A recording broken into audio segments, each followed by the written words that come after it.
Perhatian buat yang punya pinjaman di aplikasi Cairin, karena gagal bayar di aplikasi Cairin menjadi mimpi buruk di tahun 2026.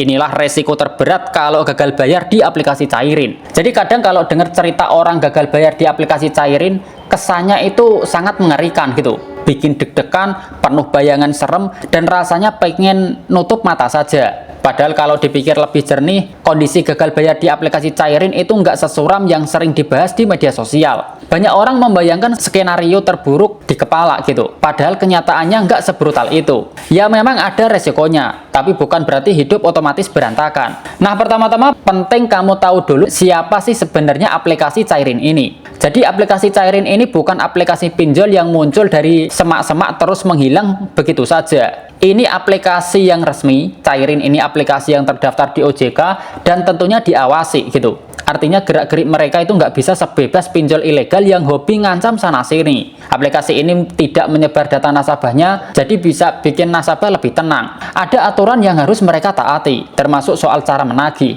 Jadi meskipun kamu telat bayar, mereka nggak bisa tiba-tiba ngetok pintu rumah sambil ngomel-ngomel. Tapi jangan disalahartikan juga ya. Legal bukan berarti aman sepenuhnya. Salah satu efek yang paling kerasa kalau kamu mandek bayar adalah jeleknya catatan di Slik OJK. Kalau catatan itu udah kena, ibaratnya kayak nilai rapot merah di sekolah. Bisa bikin kamu kesusahan kalau suatu hari butuh pinjaman resmi. Mau kredit motor bisa ditolak, mau ngajuin KPR juga bisa mental, bahkan pinjaman kecil di bank pun bisa susah cair. Jadi meskipun sekarang kamu merasa baik-baik saja, dampaknya bisa panjang sampai bertahun-tahun. Nah soal penagihan ini bagian yang paling sering jadi momok. Banyak orang keburu mikir kalau aplikasi Cairin ini ada debt collector lapangannya. Padahal untuk kasus aplikasi Cairin, penagihan lapangan itu jarang banget terjadi. Biasanya mereka mengandalkan telepon, pesan WhatsApp, email, atau bahkan SMS. Baru kalau nggak respon sama sekali, mereka mulai menghubungi kontak darurat yang kamu cantumkan waktu kamu daftar. Dan jujur aja bagian ini yang sering bikin orang salah tingkah karena takut keluarga atau teman tahu soal tunggakan gitu.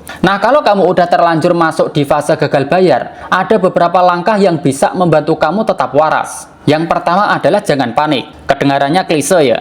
Tapi kondisi kacau justru bikin kamu gampang mengambil keputusan yang salah. Tenangkan diri dulu, cek berapa jumlah tunggakanmu, dan evaluasi kemampuanmu. Jangan buru-buru kabur dari telepon atau memblokir semua nomor, karena komunikasi justru bisa jadi jalan keluar. Banyak pengguna berhasil dapat keringanan setelah mencoba negosiasi. Entah itu perpanjangan waktu, entah itu cicilan yang lebih ringan, atau bahkan dibolehkan membayar pokoknya saja gitu. Dan itu sangat banyak yang bisa berhasil negosiasi. Jadi kamu juga bisa mencoba opsi ini. Nah kalau kondisi finansial lagi seret, coba cari cara buat menambah penghasilan. Gak harus langsung yang besar, mulai dari kerjaan sampingan atau mengambil job freelance gitu. Bisa juga dengan membuka usaha kecil-kecilan. Yang penting ada usaha buat nutupin kewajiban sedikit demi sedikit. Dan selalu ingat, jangan pernah mencoba menutup utang dengan utang di pinjol lain. Itu ibarat nyiram bensin ke api, yang ada makin besar masalahnya. Jadi kesimpulannya gagal bayar di aplikasi Cairin itu memang bikin pusing, tapi bukan akhir dari segalanya. Selama kamu mau menghadapi dengan kepala dingin, selama kamu tetap berkomunikasi dan pelan-pelan mencari solusi, semuanya masih bisa dibereskan. Jangan biarkan ketakutanmu jadi musuh utamamu, karena utang itu bisa dilunasi.